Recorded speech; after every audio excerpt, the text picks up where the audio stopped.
Yes, hello. I would like to talk to you today about swarm learning. Swarm learning, it's a decentralized confidential machine learning technology. And what is better than let the customer talk? So let's proceed. The effects of neurological diseases such as Alzheimer's and Parkinson's reach almost every household in the world. DZNE is a German research institute dedicated to finding cures to these diseases by studying the health data of 30,000 patients during several decades. The scientists at DZNE partnered with Hewlett-Packard Enterprise to help them manage the vast data pools their research requires, while enabling researchers to uncover hidden correlations that could lead to early diagnoses and better treatment. One of the challenges of DZNE's mission is finding methods for sharing massive amounts of data, all while following privacy laws and compliance regulations, which vary between jurisdictions and specialties. We have many scientists from many different fields that work on one mission, namely to find the causes of this disease, to find new diagnostics, new therapies, and also more prevention so that we can tackle these devastating diseases of the brain. And that's why we have a decentralized organization with all the advantages, but also some disadvantages because, for example, we're generating data at many different places, but we would like to work on them together. While the mission of DZNE is specialized, the problem of data sharing is a challenge all healthcare providers face. Because of privacy regulations, patient data and associated medical data are difficult to share. This means that other patients who could benefit from the insights gained in one environment don't necessarily receive equal treatment because healthcare providers often have delayed access to vital discoveries. The solution that Hewlett-Packard Enterprise developed to solve these issues is called swarm learning. So swarm learning allows us to keep the data security and privacy at the location where the data are, but then we can learn together using machine learning algorithms or artificial intelligence on these data, although they're not at the same place. And that gives us a lot of freedom concerning data privacy rights, concerning data sharing issues, and that's why we teamed up with Hewlett-Packard Enterprise. DZNE has 10 distributed sites across the country, and swarm learning has helped create new medical methodologies that are open and collaborative, which reduces information bias and delivers better insights faster. What we have the feeling already after working on this for 6 months is that this is a technology that can really revolutionize medicine in many areas where we now produce large data that are distributed across, institutions, across nations, across the world. Swarm learning represents a big shift in healthcare, but it also opens up similar opportunities across other industries, from self-driving cars that share insights, to banks stopping fraudulent charges and identity theft, to manufacturing and supply chains gaining new efficiencies. And all of these advancements help us fulfill our mission. Hewlett-Packard Enterprise. Advancing the way people live and work. Learn more today. Yes. So, thank you. Thank you. This is basically what we're striving for. Having cures for diseases which are not easy to tackle. Especially when talking about Alzheimer's, dementia, there we have a problem because it's currently not to be cured, and we need to find any possible action to really tackle this disease. And if you look at this from a systems medicine perspective, this is completely multidimensional. So typically what you use is MRIs, it's ultrasound, it's X-rays, it's CT scans. It's the so-called omics data, so genomics, transcriptomics, metabolomes, proteomes, so different areas where we have large data sets, large data spaces, and also wearables. For example, in Alzheimer's, it's very important that you actually feel the behavior of the patient, so you can detect the disease years before for subtle signals within the patient by himself. The doctors do that, of course, they compare all these different data sources. And this is what we do now in the data-driven environment as well. So keeping up what the doctors are doing so far, and of course, if you look at that, physical location does have an issue on that. This massive data is, of course, spread out to all the locations where the data is generated. And this could be clinics, this could be hospitals, this could be individual doctors somewhere else. But, of course, there's data privacy. We have GDPR here in Europe, which is a good part, at least from my perspective. So imagine having a genome in a central data space. Everybody of us would be able to be detected. That is something we have to prevent, especially in situations when we have autocrats in this political space where we cannot have the trust, actually, to make it happen that there is no adversarial attack to our privacy. Nevertheless, when wanting to use such individual machine learning then to this large data spaces, this is only possible if we have the largest data sets to get the best accuracy and to get the precision out of that. And basically what is then here, what you can see is the information, the knowledge we want to get out of that. So how do we bring this together? Today, typically, we're tackling the bias trap because typically we just train our models on a too small of a data set, and there's a lack of compliance to that. So how do we do that? If we have something like genomics, we have a large data space, and we cannot detect the patterns which are in the data, so we bring this together. Nevertheless, to the AI to be trusted by a doctor to actually do a diagnosis, do a prognosis about your disease, you would like to have them to have the best information all over the place. So we need to really design this towards this scenario. So we need to understand the trust, we need to be responsible how we track this. We have to have the right metrics to capture that information. So how do we do this in a typical medical institute? You have the diagnosis by a doctor, you have microscopy, MRIs, bloods, droplets, which generate data. So this is a complete going into a data-driven world.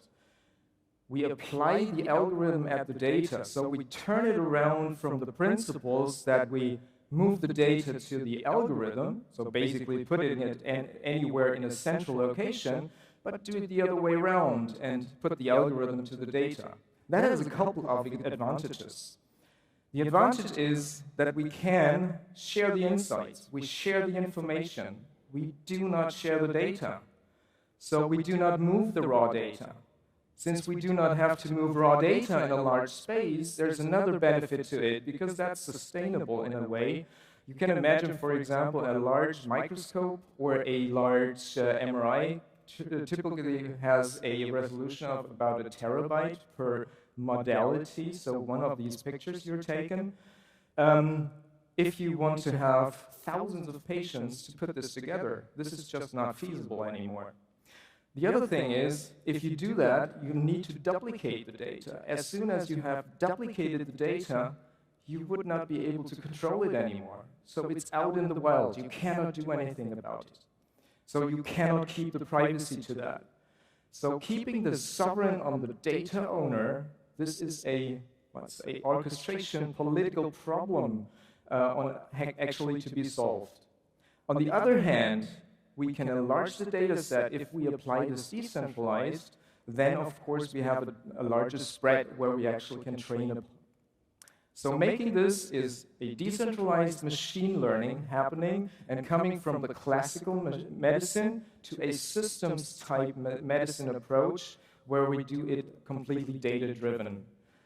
AI is absolutely crucial to that. So we must apply AI because we, as human beings, cannot detect those patterns which is in the data from the diagnosis. So we make it actually data, make it clinical usable.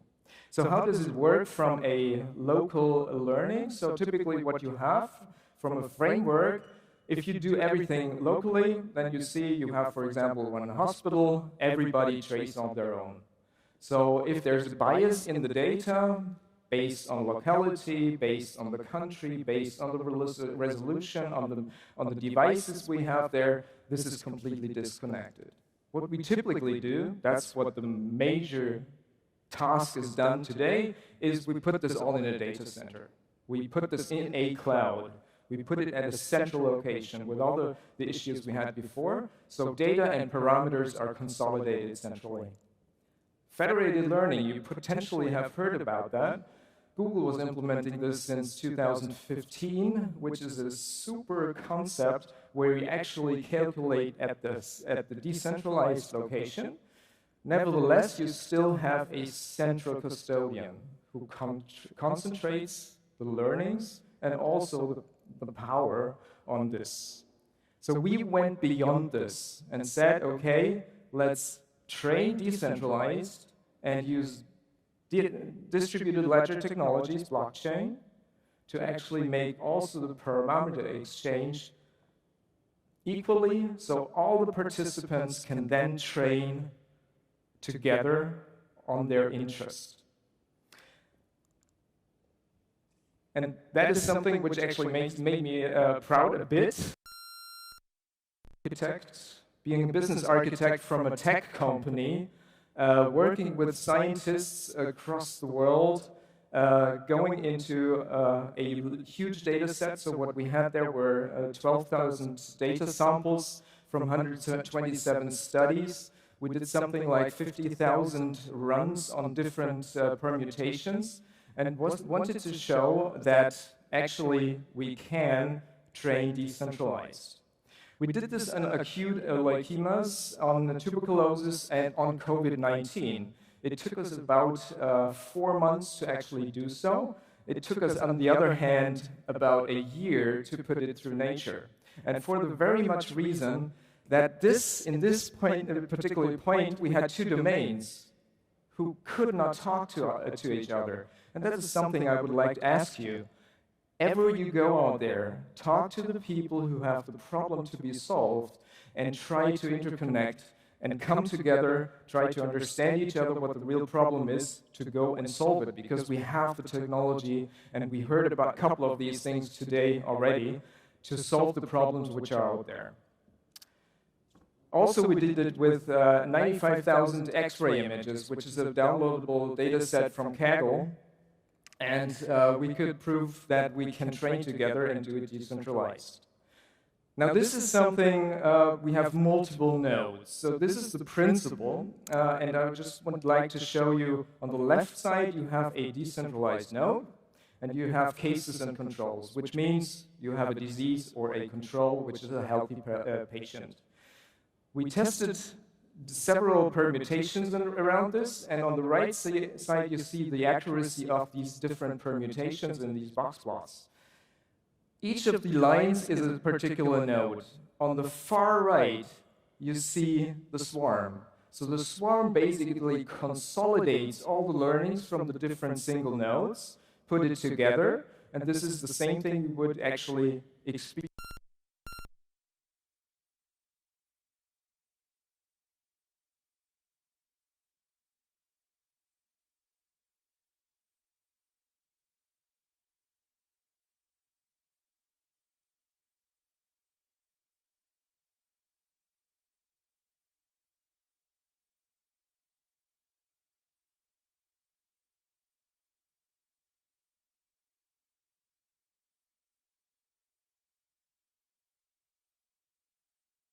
Consolidates all the data together from the individual nodes. From a test perspective, you see the accuracy is better, and what we found is that we can even remove nodes dynamically. So at any point in time, you remove a training partner, which is extremely powerful, of course, since you then can go into a scenario of a continuous learning. Interestingly enough, since we had quite some attention from the field here, What happened is that other groups did the same thing, but now with cancer histopathology data. And the principles you see on the bottom here, you have clinical data in different countries. These different countries are trained locally. Then you have the network process of bringing this all together, blockchain-based, no central custodian, no central coordination, and they learn together. The clinical data was tested then against from the classification, which were carried out by doctors. And then what they said here, it performs better than local nodes. Same thing, what we recognize as well. It performs on par with central nodes. So this is very powerful because you don't have to put the data together again.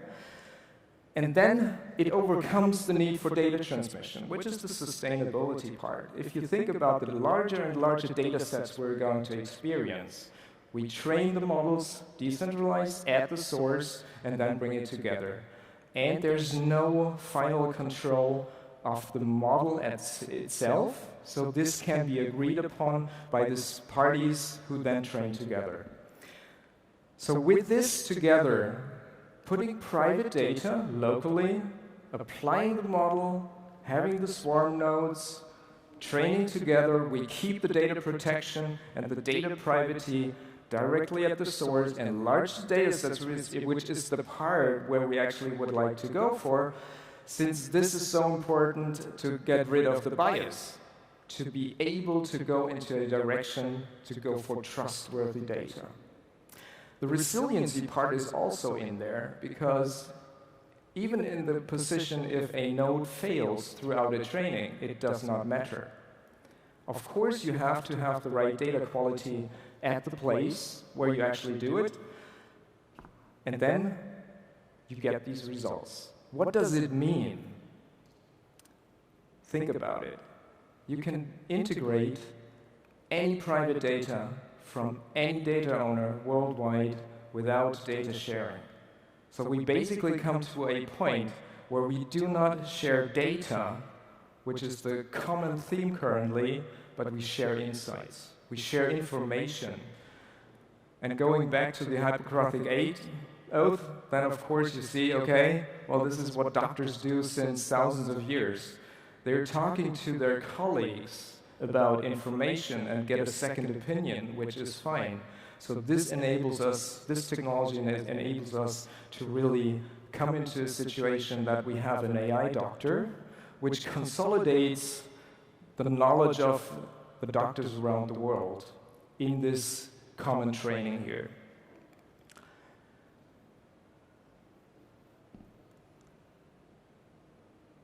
What do we do? What do we need? You heard about the introduction when we're talking about technology, future acceleration, future memory-driven, memory-centric applications to actually get better optimization at the source. So this is definitely what we need. So all the technology which is in either deployed centrally or decentralized, this is what we definitely need. So there's no change to that.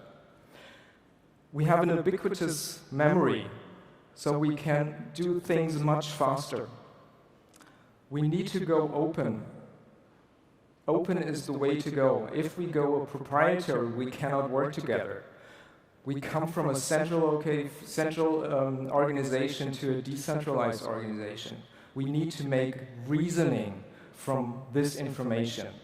And the goal is to have this analytics then from a simulation perspective also in data intensive at the source by using these technologies which are now at our hand because we have the computation power.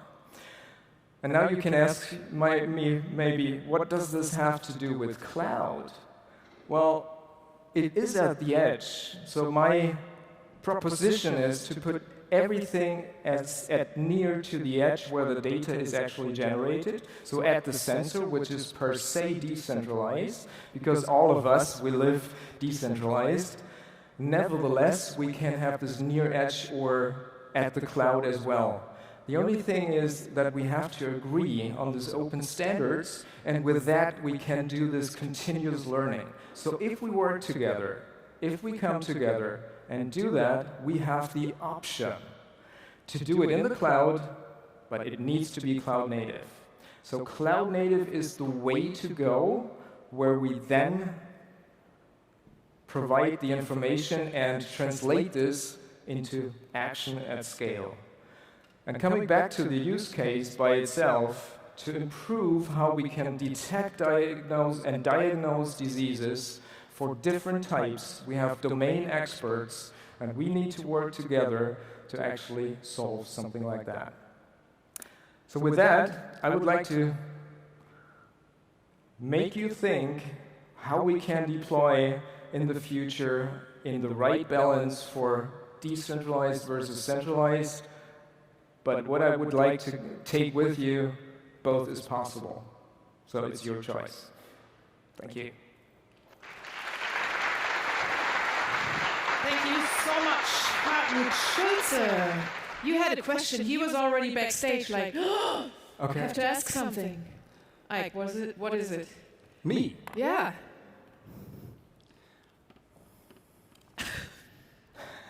Difficult question. No, I have no questions. All questions solved and answered. Yeah? Yeah.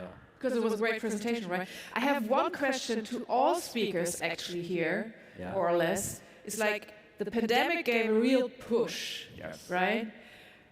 Would you have been able to make all these great developments without the pandemic that fast? No. Why not? Why not? I can tell you. The thing is, for example, when we try to organize people together on these 80 participants, principal investigators, it took us about, or it would have taken us about a year to bring them together. Now it happened within a phone call. In the next week, we had the first workshop. And that is something which people were not thinking about it was possible. It is, of course. Now we know, and now we keep on doing that. And then we have these publications, we really see, okay, there's principles we can apply, we can do it. It's not always necessary that everybody's in the room, so let's do it. So we don't need another pandemic to keep up the speed. No. No, we don't. One more thing. Is security of the routing you're using, is that like a concern? Absolutely. Okay. Absolutely. Security is one key pillar here. So without the security, you cannot generate trust. And I would go even into the direction that you need the silicon root of trust in the hardware, like we saw in the presentation from Intel. So secure cloud platform, secure computing is a very key component. And even going that further down into the secure supply chain. Because there's no reasoning if we have super technologies where we can actually work on that without it being trustworthy, reliable, verifiable, or explicable. So we need to understand it. If we don't understand it, we should be taking the cautious, and it must be, of course, human-centric. So it's us to decide. It's not the AI to decide. I want always to have a doctor in between. Okay. Thank you so much. You're welcome. Thank you. Great presentation. And see you next year back on stage here, right? Yeah, sure. Thank you.